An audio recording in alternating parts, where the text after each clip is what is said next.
Hello, hello, hello, hello! Doc Brian is here again. Our menu, pork sinigang. Okay, syempre, yung main ingredients, pinapakuluan na natin. Ayun. Okay, with salt and pepper. Yung ibang ingredients, sitaw, okra, talong, kangkong, and berdeng sile. And syempre, kamatis, sibuyas, at ang pampaasim natin, sampalok na fresh. Yayakok, pasok na. Yan. Okay.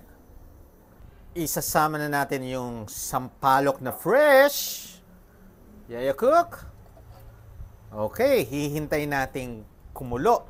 Tapos, siyempre, dudurugin natin yung sampalok. Pampaasim yun. Then, hintayin nating kumulo muna. Okay, palalambutin natin. Tapos, etong mga gulay na to, huling-huli natin itatambog kasi mas madali silang maluto.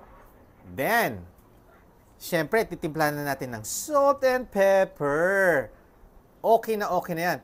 Di ba napakasimple? Huwag nating pahirapan ang ating meal for today. Very easy to do. Tambog-tambog lang. Mahalaga? Masarap. Home cook. No additives. No processed. Tandaan, kung gusto nyo maging healthy, always concentrate sa home cook. Titikman na natin yung pagkain na niluto kanina. Okay. Ang mahalaga dito, no?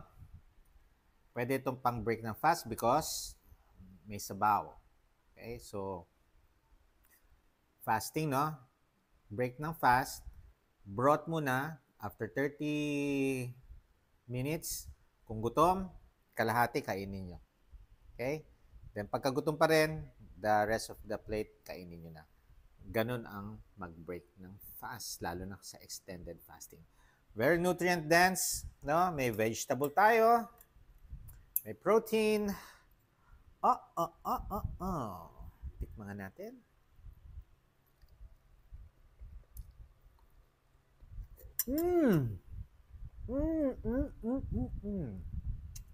Ingat kayo.